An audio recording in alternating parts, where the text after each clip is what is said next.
Bienvenue dans l'épisode numéro 71 de MindFit Coaching. Comment gérer les conflits sur l'argent au sein de son couple.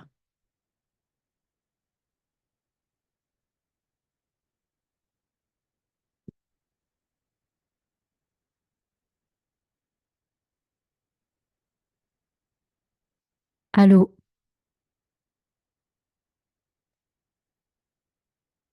Bienvenue dans l'épisode numéro 71 de MindFit Coaching. Comment gérer les conflits sur l'argent dans son couple. Salut à toi, j'espère que tu vas bien. Bienvenue dans ce nouvel épisode. Et aujourd'hui, on va parler d'un sujet assez croustillant, merci. On va parler d'argent et on va parler d'argent au sein du couple. Parce que c'est vraiment un des conflits les plus récurrents que je vois à travers mes coachings. C'est l'argent, comment on gère l'argent dans le couple. Donc aujourd'hui, je vais aborder ce sujet-là. Donc, c'est un sujet qui est parfois délicat. Ça dépend ton rapport à l'argent, ça dépend si tu es à l'aise ou non avec l'argent. Et aussi, c'est comment on peut parler d'argent sans que ça aille dans le conflit. Comment on peut gérer finalement les finances sans qu'elles soient un stress, une insécurité, etc. Et aussi, à la fin de l'épisode, je vais répondre à la question, en tout cas, je vais te dire ce que j'en pense, à la fameuse question de est-ce qu'il vaut mieux finalement avoir des comptes séparés ou avoir tout en commun? Donc ça, je t'y réponds à la fin de l'épisode. Donc, l'argent. C'est vraiment un gros sujet, l'argent. En tout cas, de ce que je peux remarquer, c'est un sujet qui est très délicat et qui est vraiment très important. Parce que ça peut être facteur de stress individuellement en tant qu'être humain. Alors imagine quand tu mets deux personnes, un couple, à quel point parfois ça peut tomber dans le stress. Et d'ailleurs, il y a beaucoup d'études qui démontrent que justement les problèmes financiers vont être une des principales causes de conflit dans les relations de couple, voire même de séparation dans les couples. Donc environ 35% selon certaines études indiquent que l'argent, c'est la principale cause de dispute. Est-ce que tu te rends compte? L'argent, c'est la principale cause de dispute. Donc, c'est important d'en avoir conscience. Et pourquoi c'est autant une cause de dispute? C'est parce que l'argent est un sujet très sensible par rapport à nos croyances, par rapport à nos valeurs sur l'argent. Donc, il y a beaucoup de choses qui rentrent en compte concernant l'argent. Donc, chacun de nous a grandi avec une vision qui va être différente au niveau de l'argent, qui va être influencée par notre éducation, par notre culture, par nos expériences personnelles. Et il y a des personnes qui peuvent voir l'argent comme vraiment une source de sécurité, une source de stabilité. Tandis qu'il y a d'autres personnes qui vont voir l'argent comme vraiment une opportunité de dépenser et de profiter de la vie. Donc là, tu vois, c'est 2 types de personnes. Il y a une personne qu'on va dire, souvent on va l'appeler plus économe, va faire attention à son argent parce que en faisant attention à son argent, ça répond à son besoin de sécurité. Et tu as une autre personne que l'argent, ça va répondre aux besoins de plaisir, de profiter. Et donc, elle, cette personne-là, elle va plus dépenser son argent. Elle va moins regarder à la loupe son argent ou à être économe. La deuxième raison de pourquoi c'est autant conflictuel, donc déjà la première raison, c'est parce qu'on a deux opinions différentes, on a deux visions, deux croyances différentes qui vont s'entrechoquer. Et la deuxième, c'est le stress et l'anxiété.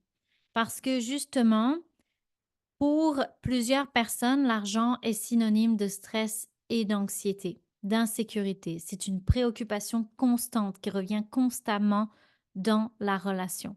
Et ça peut venir aussi affecter la dynamique du couple. Ensuite, une autre raison qui peut amener du conflit, c'est que l'argent peut parfois être malheureusement utilisé comme un moyen de contrôle dans le couple. Donc, si un des deux partenaires va gagner plus d'argent que l'autre, eh bien, ça peut créer un vrai déséquilibre dans la relation et notamment un déséquilibre de pouvoir. Donc ça peut amener qu'il y en a une des 2 personnes qui va se sentir inférieure à l'autre, par exemple, qui va peut-être avoir plus de ressentiment et qui va aussi se sentir peut-être piégée dans la relation parce qu'il y en a une qui en a plus que l'autre et c'est OK d'avoir plus d'argent que son ou sa partenaire en notant que ce n'est pas utilisé comme une menace. En notant que la personne qui se dévalorise ou s'infériorise travaille sur ce sentiment-là pour éviter les ressentiments et les conflits à ce niveau-là.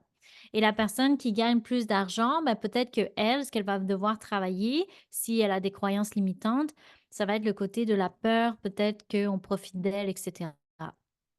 Ensuite, une autre source de conflit qui arrive beaucoup dans les relations, c'est les dépenses imprévues. Comme par exemple, tu dois faire réparer ta voiture, c'était pas prévu, tu dois te retrouver avec une facture qui était médicale puis que tu t'attendais pas à ça.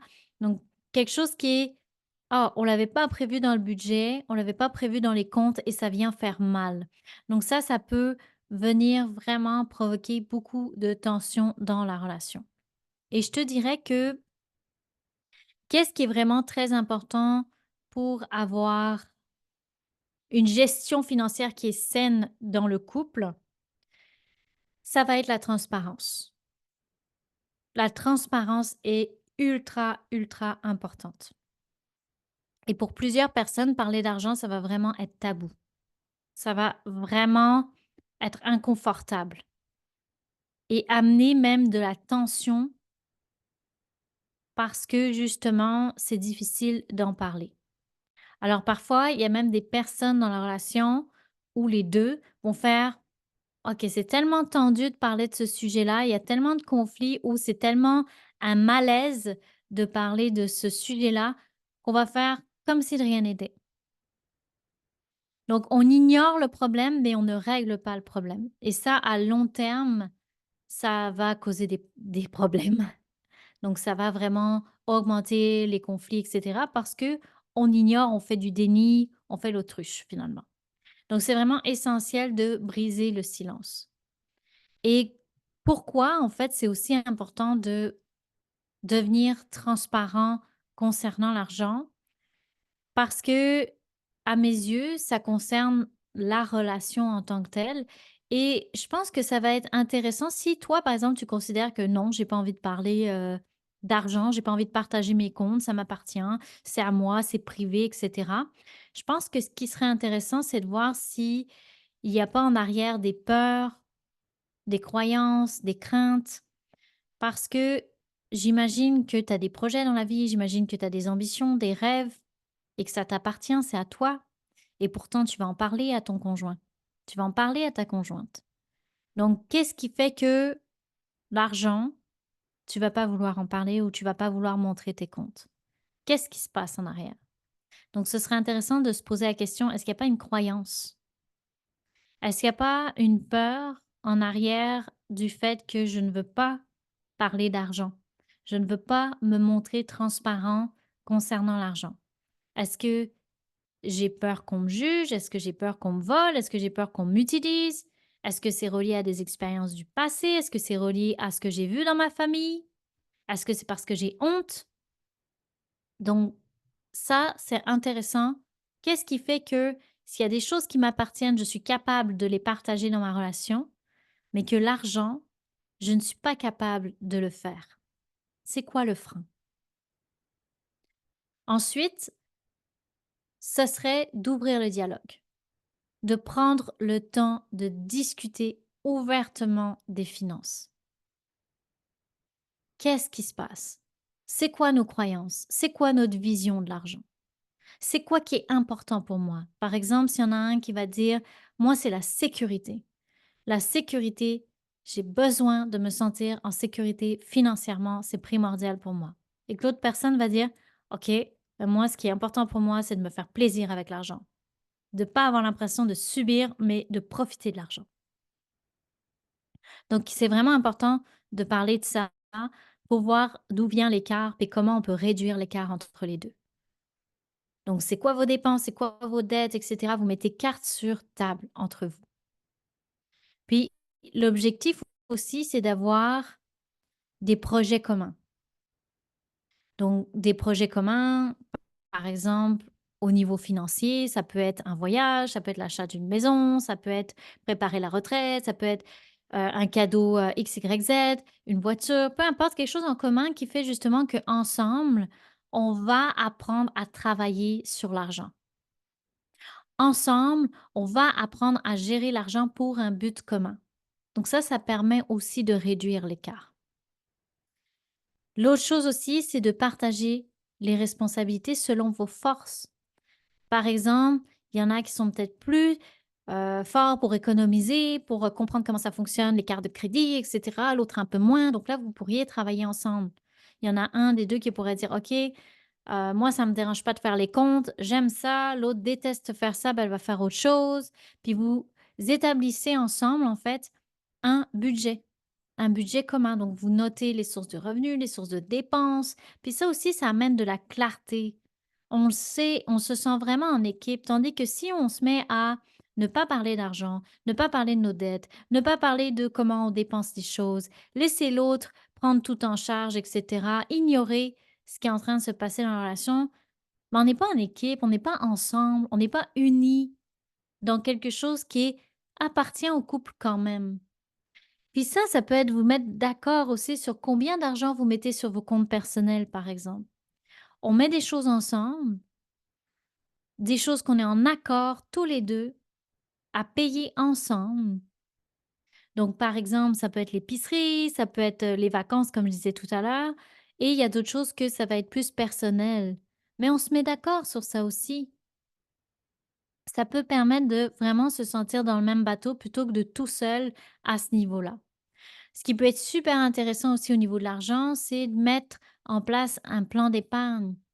Quelque chose qui fait en sorte, encore une fois, qu'on est ensemble dans le même bateau.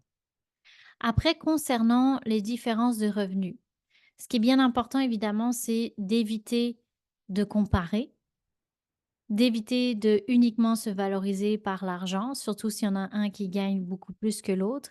Et ce qui, à mes yeux, est très important, ça c'est vraiment personnel à moi, c'est de faire les choses équitablement.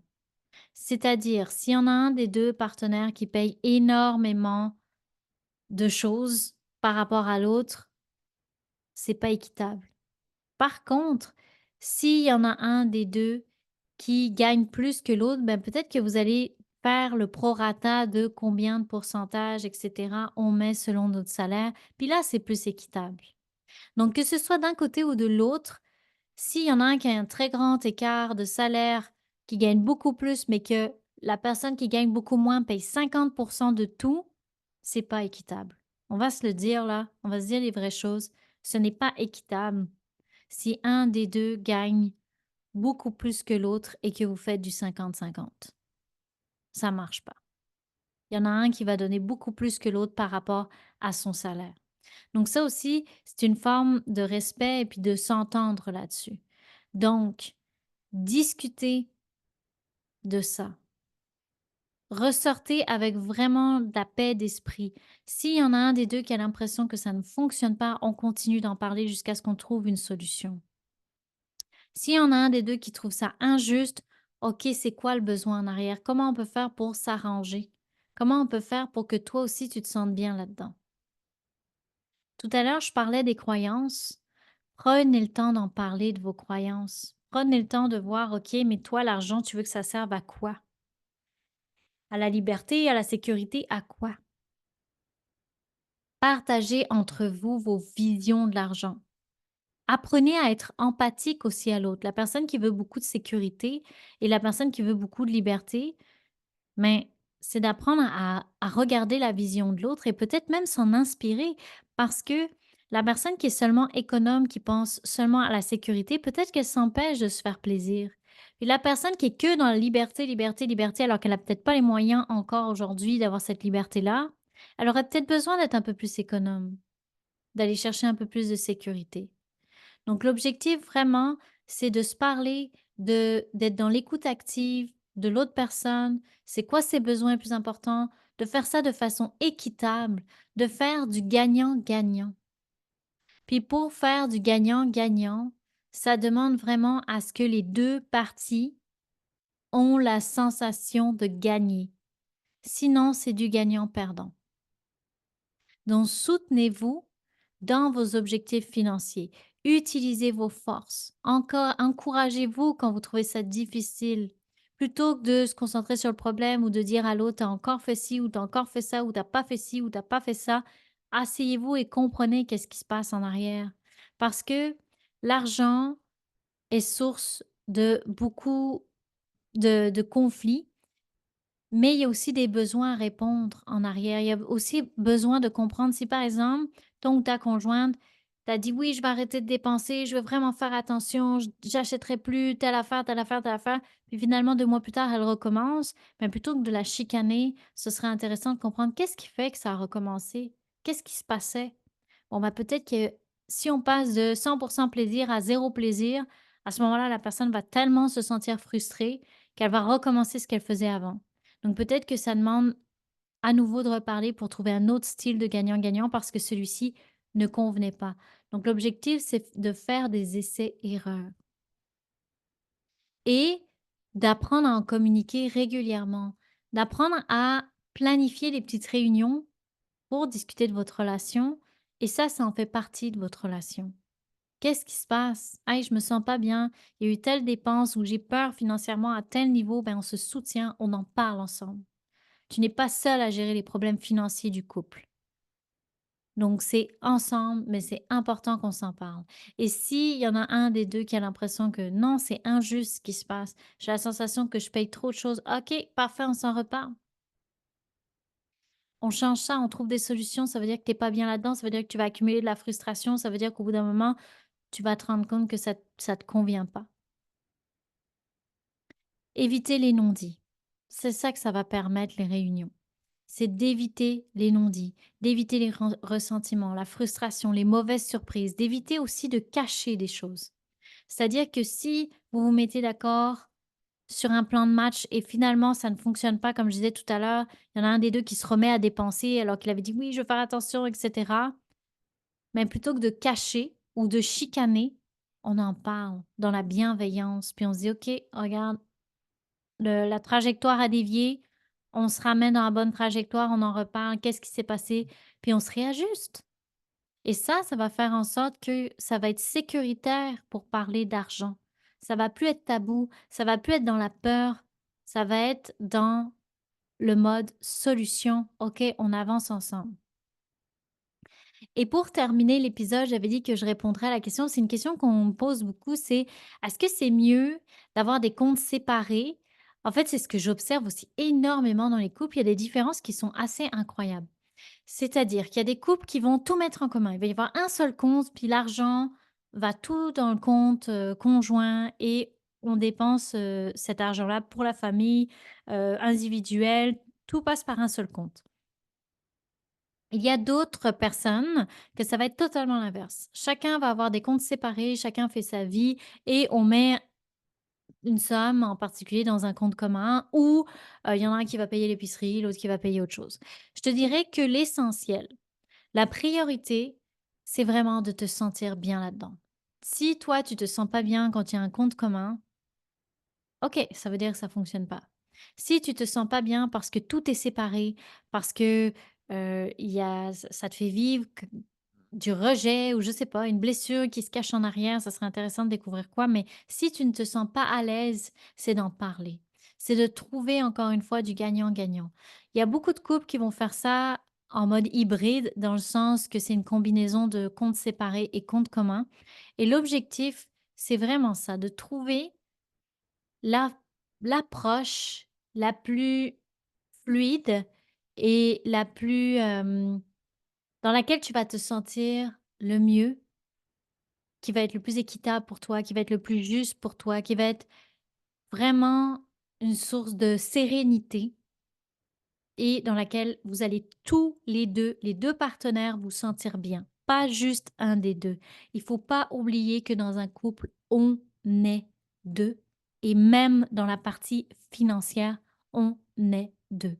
Donc pour petit récapitulatif, pour éviter les conflits financiers dans le couple, ça demande de travailler sur ses croyances, de comprendre c'est quoi notre vision de l'argent à chacun. Est-ce qu'il y en a un qui est plus économe? Pourquoi il est plus économe? Est-ce que l'autre est plus dépensier? Pourquoi il est plus dépensier? De montrer de la transparence, de l'honnêteté et de vraiment travailler en équipe ensemble à trouver des solutions gagnant-gagnant pour que ça fonctionne. Donc j'espère que ça t'a aidé. N'hésite pas à me poser tes questions par rapport à ce sujet-là, à le partager l'épisode à quelqu'un qui aurait bien besoin d'entendre ça sur la gestion financière dans le couple. Et sinon, n'oublie pas, j'ai du coaching privé si jamais c'est difficile au niveau de la communication où tu te rends compte que tu as des croyances très limitantes par rapport à l'argent et que pour toi, c'est difficile d'aller dans la transparence ou c'est un conflit qui revient très, très, très souvent dans ton couple. Ça va me faire plaisir de t'accompagner à justement élucider tout ça puis avoir une meilleure gestion financière au sein de ton couple. Donc, voilà, tu peux prendre ton rendez-vous, le lien est dans la partie, descriptif de l'épisode ou dans ma biographie Instagram. Sur ce, je te souhaite une excellente journée et en attendant, prends soin de toi, on se reparle.